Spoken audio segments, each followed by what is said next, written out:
நாள் காலையில வயதான காகம் ஒண்ணு ரொம்ப வேகமா பறந்து வந்தது. அந்த காகம் நேரா கபூத்தர் வீட்டு வாசல் கதவை தட்ட ஆரம்பிச்சது. வயசான அம்மா வந்திருக்கம்மா. ரொம்ப பசியோட இருக்க. ஏதாச்சும் சாப்பிடுற பொருள் இருந்தா கொடுமா. அப்படின்னு சொல்லி அந்த காகம் கேட்டது. உடனே கபூத்தர் வாசலுக்கு வந்து அதுகிட்ட இருக்கிற ஒரு ஆப்பிள் பழத்தையும் கொடுத்தது. அதை வாங்கின அந்த வயதான காகம் ரொம்ப வேகமா அதை எடுத்துட்டு பறந்து போனுச்சு. அட, என்ன இது? குரலை கேக்குறப்போ ரொம்ப வயசான முடியாத பாட்டி மாதிரி இருந்தது. இது என்னடான்னா பழத்தை பார்த்ததும் இவ்ளோ சுறுசுறுப்பா பறந்து போகுது. இந்த காலத்துல என்ன நடக்குதுன்னே ஒண்ணுமே புரியல. அப்படின்னு கபூத்தர் சொன்னது. பிறகு அந்த வயதான காகம் ஆப்பிள் பழத்தை நதிக்கரையில உட்காந்து ரொம்பவே ருசிச்சு சாப்பிட்டுச்சு. பிறகு மறுபடியும் வேகமா பறக்க ஆரம்பிச்சது. இந்த தடவை அந்த காகம் மீனு வீட்டு கதவை தட்ட ஆரம்பிச்சது. மகளே, ரொம்ப பசியா இருக்குமா? சாப்பிட்டு 2 நாள் ஆகுது. ஏதாச்சும் உணவு பொருட்கள் இருந்தா கொடுமா. அம்மா, என் வீட்ல எந்த பொருளுமே இல்ல. வேணும்னா ஒண்ணு பண்ணுங்க. நான் போய் வெளியில உணவை எடுத்துட்டு வரேன். அது வரைக்கும் என்னோட குழந்தைய நீங்க கவனமா பாத்துக்கோங்க. சரிம்மா, கண்டிப்பா உன் குழந்தைய நான் நல்லா கவனிச்சுக்கிறேன். சீக்கிரமா போயிட்டு வாமா. அம்மாவால ரொம்ப நேரத்துக்கு பசிய தாங்க முடியாது. அப்படின்னு சொன்னது. பிறகு மீனுக்குருவி உணவு தேடி காட்டுக்குள்ள பறக்க ஆரம்பிச்சது. நீங்க எங்க இருந்து வர்றீங்க? உங்களை பாக்குறதுக்கு ரொம்பவே முடியாம இருக்கிற மாதிரி இருக்கு. ஆமா மகளே, எனக்கு ரொம்ப உடல்நிலை சரியில்லை. அம்மா வர வரைக்கும் நாம 2 பேரும் ஏதாச்சும் விளையாடலாமா?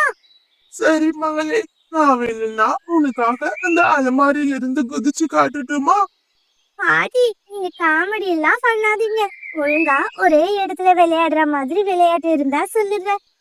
இல்ல பாப்பா, என்னால நிஜமாவே அந்த அலமாரியில இருந்து குதிக்க முடியும். அப்படியா? எங்க குதிச்சு காட்டுங்க. உடனே அந்த வயதான காகம் அலமாரியில இருந்து தலைகீழா குதிச்சது. இத பார்த்த சாய்ஷா ரொம்பவே ஆச்சரியமும் சந்தோஷமும் பட்டா. பிறகு உணவு தேடி போன மீனுக்குருவி நிறைய தானியங்களை எடுத்துட்டு அவளோட கூட்டுக்கு வந்தா. 2 தானியங்களை அந்த வயதான காகத்துக்கிட்ட கொடுத்துட்டு மீதத்தை தனக்காக வச்சுக்கிட்டா. வீட்ல என்னோட பேர குழந்தைங்க ரொம்ப பசியா இருப்பாங்க. இது நான் அவங்க கூட பகிர்ந்து சாப்பிட்டுக்கிறேன். அப்படின்னு சொல்லிட்டு அந்த தானியங்களை எடுத்துட்டு ரொம்ப வேகமா அந்த வயதான காகம் பறந்தது. இத பார்த்து மீனுவும் சாயிஷாவும் ரொம்பவே ஆச்சரியப்பட்டாங்க. அம்மா, உங்களுக்கு ஒண்ணு தெரியுமா? அந்த பாட்டி பாக்குறதுக்கு தான் வயசானவங்களா இருக்காங்க. ஆனா உண்மையாலுமே ரொம்ப பலசாலி. அந்த பாட்டி எனக்கு நிறைய புது புது விளையாட்டு எல்லாம் கத்து கொடுத்தாங்க தெரியுமா? இந்த அலமாரியில இருந்து தலைகீழா குதிச்சாங்கம்மா. என்னம்மா சொல்ற? அந்த வயசானவங்க அலமாரியில இருந்து தலைகீழா குதிச்சாங்களா? நீ சொல்றத என்னால நம்பவே முடியல. இது கேட்டு மீனுவுக்கு லேசா அந்த காகத்து மேல சந்தேகம் வந்தது. உங்களுக்காக நான் தானியங்களை எடுத்துட்டு வந்திருக்கேன்.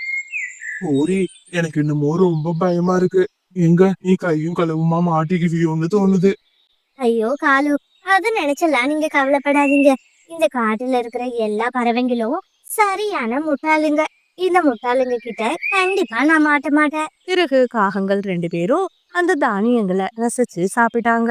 மறுநாள் காலையில பொழுதும் விடிஞ்சது. மறுபடியும் கோரி அவளோட கண்ணாடியையும் விக்கையும் மாட்டிக்கிட்டு ஒரு வயசான பறவையா அவளை மாத்திக்கிட்டா. பிறகு ரொம்ப வேகமா காட்டுக்குள்ள பறக்க ஆரம்பிச்சா. இன்னைக்கு மறுபடியும் கோரிக்காகவும் மீனுவோட வீட்டு வாசல் கதவை தட்டுனா.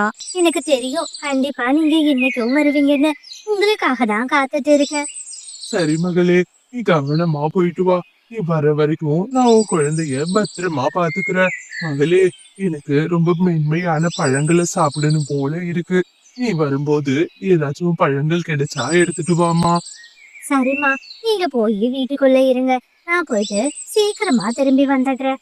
அப்படின்னு சொன்ன மீனு மறுபடியும் பழங்களை தேடி பறக்க ஆரம்பிச்சா. ஹை பாட்டி, நீங்க இன்னைக்கும் வந்திருக்கீங்களா? ஆமா, இன்னைக்கு எனக்கு என்ன விளையாட்டு காட்ட போறீங்க? பாப்பா, இன்னைக்கு நான் உனக்கு குட்டிக்கரணம் அடிச்சு காட்டுறேன். அப்படின்னு சொன்ன அந்த வயதான கோரி குட்டிக்கரணம் அடிச்சு காட்டுனுச்சு. இத பார்த்து சாய்ஷா ரொம்பவே சந்தோஷப்பட்டா. பிறகு மீனு குருவி நல்ல மென்மையான செர்ரி பழங்களை எடுத்துட்டு வந்தா. அவ எடுத்துட்டு வந்த பழங்கள்ல பாதி பழத்தை கோரி கிட்ட கொடுத்தா. அதை எடுத்துக்கிட்டு அந்த வயசான காகம் ரொம்ப சந்தோஷமா அவ வீட்டுக்கு பறந்து வந்தது. ஆளு பாத்தீங்களா, இன்னைக்கு நல்ல இனிப்பான பழங்கள் கிடைச்சிருக்கு. கோரி, எனக்கு ஒரு யோசனை தோணுது. தினமும் இப்படி கொஞ்சம் கொஞ்சமா புது புது உணவுகளை சாப்பிடுறதை விட ஒரே நாள்ல நிறைய சுவையான உணவுகளை சாப்பிட்டா எப்படி இருக்கும்? ஆளு, என்ன சொல்றீங்க நீங்க? இங்க சொல்றது எனக்கு ஒண்ணுமே புரியல. அது மட்டும் இல்ல, நாம எப்படி தினமும் நிறைய உணவுகளை புதுசு புதுசா சாப்பிட முடியும்? அதுக்கு நம்ம கிட்ட நிறைய பணம் இருக்கணுமே. கோரி, அதுக்கு தான் என்கிட்ட ஒரு யோசனை இருக்கு. அந்த பறவைக்கு ஒரு சின்ன குழந்தை இருக்குன்னு சொன்னில, நீ ஒண்ணு பண்ணு. அந்த குழந்தைய எப்படியாச்சும் நம்ம இருக்கிற இடத்துக்கு கூட்டிட்டு வந்துரு. அதுக்கப்புறமா நாம அந்த குழந்தைய மலையில இருக்கிற சேல் கழுகுக்கு உணவாக்கிடலாம். கண்டிப்பா அவர் அந்த குழந்தைக்கு நிறைய பொற்காசுகளை நம்மளுக்கு கொடுப்பாரு. பிறகு அந்த பணத்தை வச்சு நாம வேற ஒரு காட்டுக்கு போய் ஒரு பணக்கார வாழ்க்கைய வாழலாம். ஆளு, நீங்க சொல்ற யோசனை ரொம்ப அற்புதமா இருக்கு. நீங்க ஒன்னும் கவலைப்படாதீங்க. நாளைக்கு நான் அந்த குழந்தைய மலை உச்சிக்கு கூட்டிட்டு வந்துடுறேன். அப்படின்னு சொன்னா. பிறகு மறுநாள் காலையில பொழுதும் விடிஞ்சது. மீனுக்குருவி வழக்கம் போல அந்த வயதான பாட்டிய தன் குழந்தைக்கு காவலுக்கு வச்சுட்டு அவ உணவு தேடி காட்டுக்குள்ள பறக்க ஆரம்பிச்சா. ஐ பாட்டி, இன்னைக்கு நாம வேற ஏதாச்சும் புதுசா விளையாடலாமா? ஆக்கா, இன்னைக்கு நான் உன்னை மலை உச்சிக்கு கூட்டிட்டு போறேன். அங்க இருந்து தலை கீழே குதிச்சு நான் காட்டுறேன். அத பார்த்தா உனக்கு ரொம்பவே சந்தோஷமா இருக்கும். அப்படின்னு சொன்ன அந்த வயதான காகம் பிறகு குழந்தைய கூப்பிட்டுட்டு மலை உச்சியை நோக்கி பறக்க ஆரம்பிச்சுது. நீனும் நம்ம காட்டுக்குள்ள புதுசா ஒரு வயசான பறவை வந்திருக்கு. அது பாக்குறதுக்கு தான் ரொம்ப வயசானதா இருக்கு. ஆனா அதோட நடவடிக்கை எல்லாம் பாக்குறப்போ எனக்கு என்னமோ அது மேல ரொம்ப சந்தேகமா இருக்கு. கபுதரண்ணா, நீங்க அந்த யாசகம் கேக்குற பாட்டிய பத்தியா சொல்றீங்க? ஆமா மீனு. ஆமா, உனக்கு எப்படி அது தெரியும்? 2 நாளா அதுதான் என் குழந்தைய பாத்துக்குது. நான் அதுக்கு தேவையான உணவை எடுத்துட்டு வந்து தரேன். அதை பாக்குறப்போ ரொம்ப அப்பாவியா இருக்கு. நீங்க நினைக்கிற மாதிரி அது தப்பான பறவையெல்லாம் இருக்காது. இல்ல மீனு, இதுக்கும் நீ அதுகிட்ட கொஞ்சம் ஜாக்கிரதையா இரு.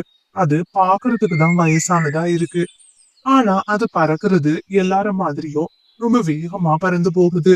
ஒரு வயதான பறவையால கண்டிப்பா அவ்வளவு வேகமா பறக்க முடியாது.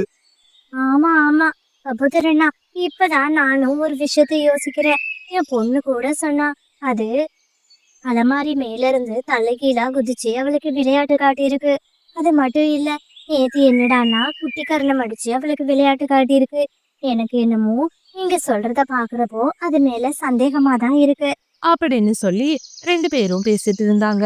அந்த நேரம்னு பார்த்து அந்த வயசான பறவை தன் பொண்ணை கூப்பிட்டுட்டு மலை உச்சியை நோக்கி பறந்து போனுச்சு. மீனு, அங்க பாரு. அந்த பறவை உன் பொண்ணை கூப்பிட்டுட்டு மலை உச்சிக்கு பறந்து போகுது. ஐயோ கபுதரண்ணா, என் பொண்ணுக்கு ஆபத்து. வாங்க சீக்கிரமா அதை பின்தொடர்ந்து போகலாம். அப்படின்னு சொல்லி பறவைங்க 2 பேரும் அந்த காகத்தை பின்தொடர்ந்து போனாங்க. பிறகு அந்த காகத்தை வழிமறிச்சு அதுகிட்ட விசாரிக்க ஆரம்பிச்சாங்க. ஆமா, உங்களை நான் வீட்டுல தானே இருக்க சொன்னேன். நீங்க எங்க என் பொண்ணை கூட்டிட்டு போறீங்க? அது மேல சந்தேகப்பட்டு கபூதர் அது பக்கத்துல போனுச்சு. அது தலையில இருக்கிற விக்கையும் கண்ணாடியையும் கழட்டுனுச்சு. இந்த காட்டுல இருக்கால கோரி, அவதான் இத்தனை நாளா நம்மள ஏமாத்தி இருக்கா. எதுக்காக தான் இப்படி அடுத்தவங்கள வேஷம் போட்டு ஏமாத்துறியோ? உன்ன மாதிரி ஒரு பறவைய நான் பார்த்ததே கிடையாது. ஆமா, இப்ப என் குழந்தைய கூப்பிட்டுட்டு நீ எங்க போற? அந்த கழுகுக்கு உணவாக்கத்தானே? தயவு செஞ்சு என்ன மன்னிச்சிரு. நான் எந்த தப்புமே பண்ணல. நீனும் தயவு செஞ்சு என்ன மன்னிச்சிரு. இல்ல, எனக்கு தெரியும். கண்டிப்பா நீ என் குழந்தைய கொல்றதுக்காக தான் கூட்டிட்டு போற. அப்படின்னு சொல்லி ரொம்ப வேகமா கபூதரும் மீனுவும் அவளை தாக்க ஆரம்பிச்சாங்க.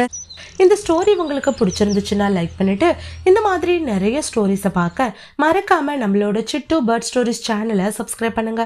தேங்க்ஸ் ஃபார் வாட்சிங்.